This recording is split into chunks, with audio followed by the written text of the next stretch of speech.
제가 오늘 말씀드리고자 하는 것은 에너지 전환이라고 하는 것이 중동 산유국에 있어서 어떠한 경제적 의미를 갖는지, 그리고 중동 산유국과 우리나라와의 경제 협력이 어떠한 특징을 갖고 있는지, 앞으로 어떤 역할, 어떤 비즈니스나 어떤 협력을 통해서 서로 이제 관계를 맺을 것인지에 대해서 설명을 드리도록 하겠습니다. 그래서 세 가지가 제가 말씀드리고자 하는 내용이고요.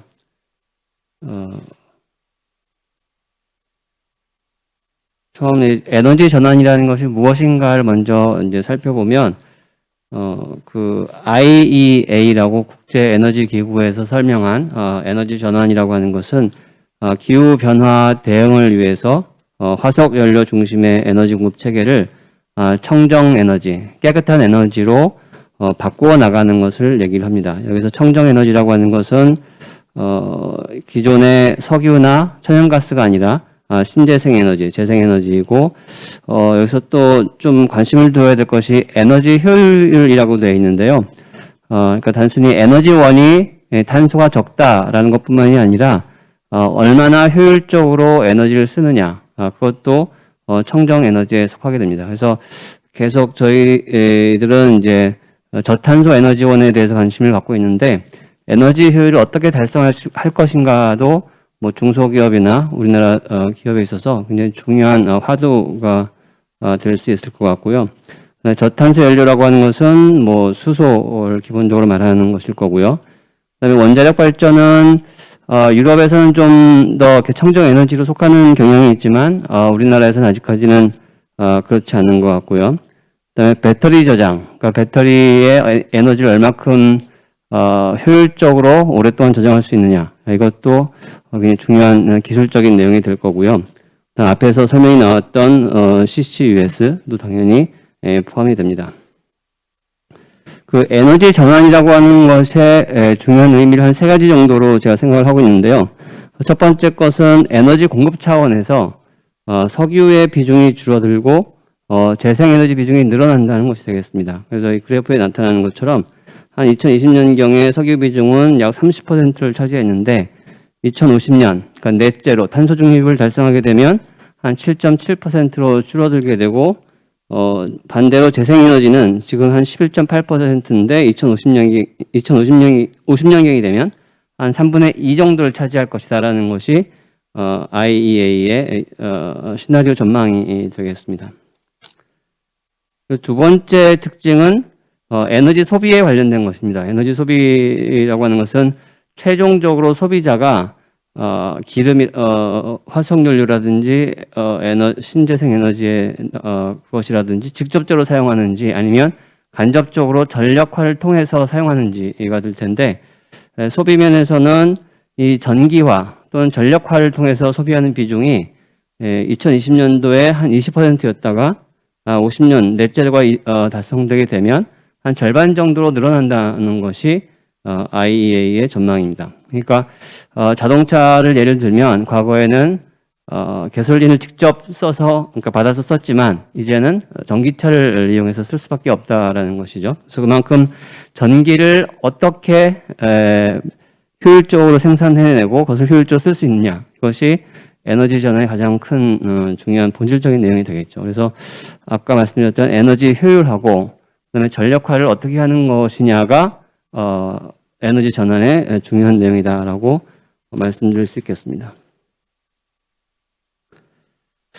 그리고 중동 산유국은 아시는 것처럼 석유 의존 경제고, 석유가 없으면 생존하기 힘든 경제로 되어 있죠. 근데 앞서서 말씀드렸던 소비와 공급에 따라서 유가는 당연히 하락할 수밖에 없겠죠. 왜냐하면 글로벌 수요는 줄어들고 공급은 그 상태로 있다고 한다면 당연히 가격은 떨어지는 것이기 때문에 이 IEA 전망에 따르면 2030년도에는 약 35달러, 그리고 2050년도에는 25달러까지 내려간다고 되어 있습니다. 그러니까 이렇게 되게 되면 지금은 뭐 약간 좀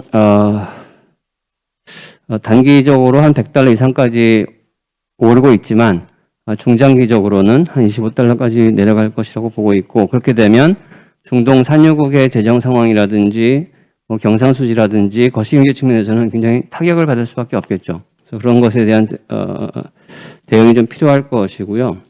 그리고 그 밑에 국제유가 변동성이라고 하는 것은 이게 제가 그 변동률을 매달 평균을 내서 그것을 연도별로 평균을 내고 그것을 이제 시기별로 뭐 뽑아본 것인데, 그 빨간 선이 이제 5년 이동 평균선입니다. 그러니까 이 빨간 선을 보시게 되면 과거 70년대부터 봤을 때 점점 올라가는 것을 볼 수가 있습니다. 그러니까 그만큼 유가가 안정적으로 이렇게 유지가 되는 것이 아니라 굉장히 플렉추에이션이 크게 움직이고 있다라는 것이죠. 그러니까 이것이 앞으로는 좀 더 심해질 것이고, 이것은 이제 중동 산유국 입장에서 굉장히 거시경제 안정성에 있어서 굉장히 큰 위협이 된다라고 볼 수가 있겠습니다. 그래서 이러한 상황들에 대해서 중동 산유국은 당연히 대응을 해야 되고, 그 과정에서 우리나라는 어떻게 도움을 줄 것인가를 생각을 해야 될 것 같습니다.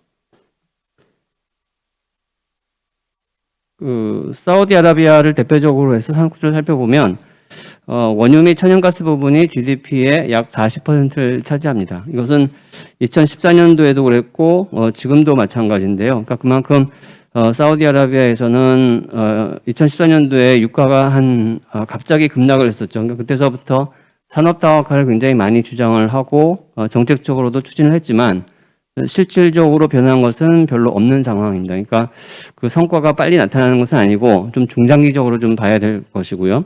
제조업이 한 10%, 11%입니다. 그러니까 우리나라는 한 25% 되거든요.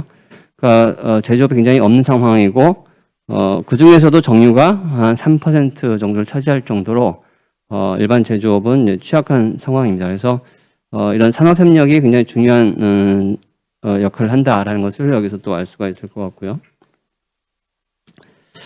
중동 산유국이 대부분 비슷한 상황이라서 경제정책도 좀 약간 일반화하면 지금 표에 나온 것처럼 네 가지 카테고리로 구분할 수가 있습니다. 하나는 경제 다각화 강화, 그러니까 석유 산업을 얼마만큼 다각화하고 부가가치를 많이 창출하느냐.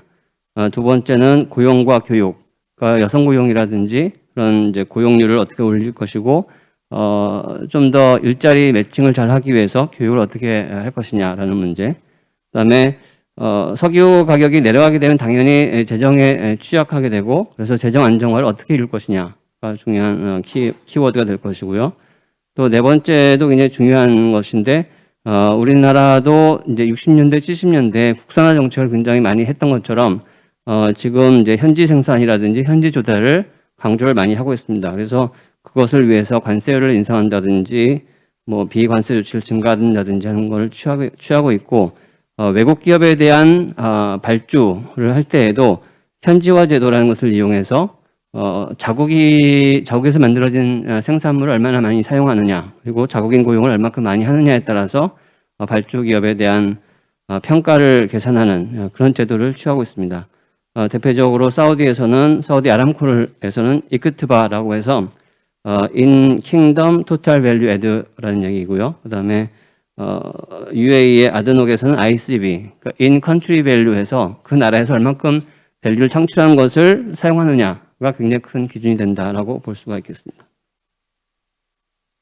이런 것을 기준으로 해서 GCC 국가들은 중장기 계획을 추진하고 있습니다. 그래서 뭐 사우디가 대표적으로 사우디 비전 2030이 있고, 다른 나라들도 2030, 뭐 2040, 뭐 2035 이렇게 다양한 중장기 계획들을 취하고 있고, 그것의 키워드는 다 경제 다각화, 일자리 창출 그렇게 되어 있습니다. 그래서 이런 식으로 중동 산유국의 경제 상황을 이해하시면 될 것 같고, 두 번째로 말씀드릴 것은 우리나라하고 중동 간의 경제 협력 관계가 어떤 특징을 갖고 있는가를 좀 살펴보면, 제가 이제 국제 유가를 쭉 그려봤는데요. 그 70년대부터 최근까지 그려봤는데, 이 우리나라하고 중동 국가들 간의 협력은 이 유가랑 굉장히 공조를 하고 있습니다. 그러니까 유가가 올라갈 때는 좀 협력이 많아지고, 유가가 떨어지면 협력을 안 하는 그런 특징을 보이게 되는데, 70년대 두 번에 걸친 오일 쇼크에 따라서 4만 기업이 처음으로 이제 현지에서 해외 건설 발주를 받았고요. 73년도에.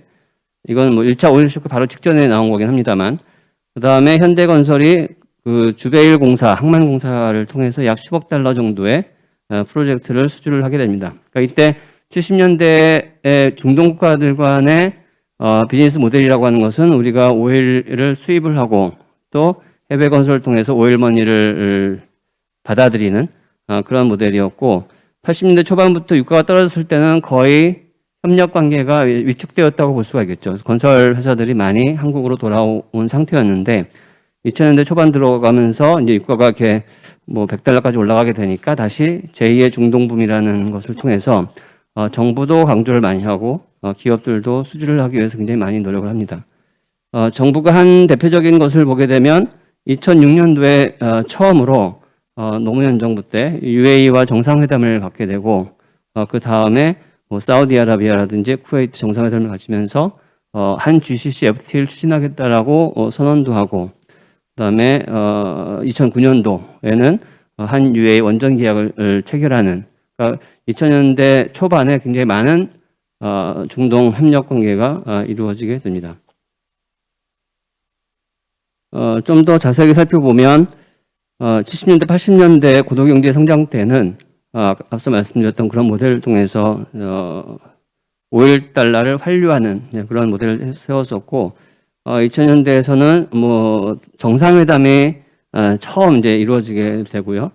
한국 아랍 소사이어티도 2008년도에 처음 설립이 되는 그런 역사가 생기게 됩니다.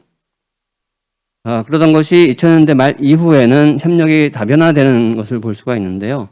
에너지 면에서는 원전 건설, 그다음에 신규 유전에 대한 공동 개발, 또 건설에서는 사우디 국부펀드가 우리나라 포스코 ENC를 지분을 확보한다든지, 석유화학에서도 S-오일이 그러니까 사우디 아람코 쪽에 들어간다든지 그런 일들이 나타나게 되고요.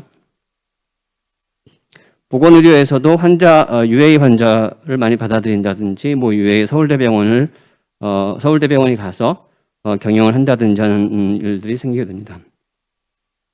그리고 산업협력 차원에서 좀 더 포괄적인 협력도 이루어지고, 좀 더 특징적인 것은 이제 항공우주 산업에서도 서로 협력을 하고 있다는 것인데, 세트레가이라는 우리나라의 기업이 UAE의 두바이셋, 칼리파셋을 만드는데 굉장히 큰 기여를 하고, 그것이 최근 이제 UAE가 쏘아 올린 화성 탐사선 아말에도 큰 영향을 미쳤다라고 볼 수가 있겠습니다. 그만큼 우리나라하고 중동 국가들 간에는 단순히 에너지 협력뿐만이 아니라 기술 전수를 통해서 좀 더 고도화된 협력을 하고 있다라고 볼 수가 있겠습니다. 이것은 우리나라하고 GCC 국가들 간의 경제 협력 현황을 좀 요약을 해본 건데요. 이 6개국하고 그다음에 교역, 수입, 해외 건설, 투자 면에서 봤을 때 수출을 보게 되면 약 한 1.7%, 그러니까 우리나라에서 봤을 때 수출 시장이 GCC 6개국의 수출 시장은 약 1.7%. 근데 수입은 11.5%, 굉장히 큰 차이가 많이 나죠. 그 이유는 원유하고 가스를 그만큼 많이 수입하기 때문에 그런 것이고, 또 해외 건설도 약 한 20% 정도를 차지하니까 수출 시장에 비해서 굉장히 큰 것이고요. 반면에 투자액은 0.8%, 또 굉장히 작습니다. 그만큼 밸런스가 좀 안 갖춰져 있다는 거죠. 수입은 많고 수출은 작고, 그다음에 수입은 많이 하는데 또 투자는 또 안 되고 있고, 그런 상황이 좀 개선이 되어야지 좀 더 서스테이너블한 협력 관계가 이루어진다라고 볼 수가 있을 것 같고요. 이것은 2020년도에도 마찬가지였고, 그다음에 이것은 이제 GCC 시장 대비 한국의 국별 수출 비중, 수입 비중을 6개국별로 시기를 본 것인데, 수출 보게 되면 사우디하고 UAE가 가장 많은 거고, 나머지 4개국은 약간 좀 그 다음 단계에 있고요. 그다음에 수입에 있어서도 사우디아라비아가 가장 많은 것은 사우디 석유를 그만큼 많이 수입하기 때문에 이렇게 되어 있습니다. 그래서 앞서서 사우디하고 이제 UAE에서 설명이 있었었는데, 그 이유가 이제 6개국 중에서는 이 두 나라가 가장 경제 협력이 크다라고 이해를 하시면 될 것 같습니다.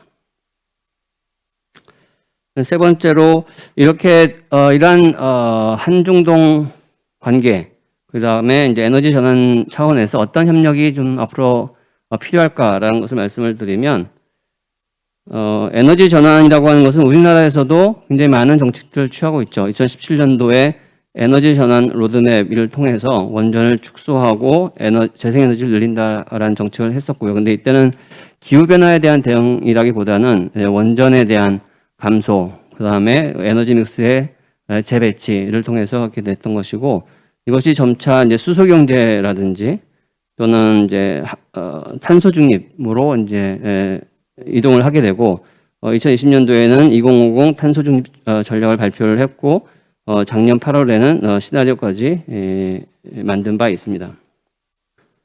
그리고 중동 산유국에서도 탄소 중립 선언이 이어졌고요. 작년에 앞에서 이제 설명이 되었던 것처럼 UAE는 2050, 사우디는 2060을 발표를 하게 됐고, 여기서 특징적인 것은 사우디아라비아는 이제 탄소 순환 경제라는 개념을 들고 나와서 이게 사우디가 G20 의장국이었는데 그때 서큘러 카본 이코노미라는 것을 얘기를 하면서 석유 생산을 완전히 중단하는 것이 아니라 석유 생산도 하면서 그것을 어떻게 잘 활용할 것인가 그런 개념에 맞추어서 전망을 내놓은 것이고요.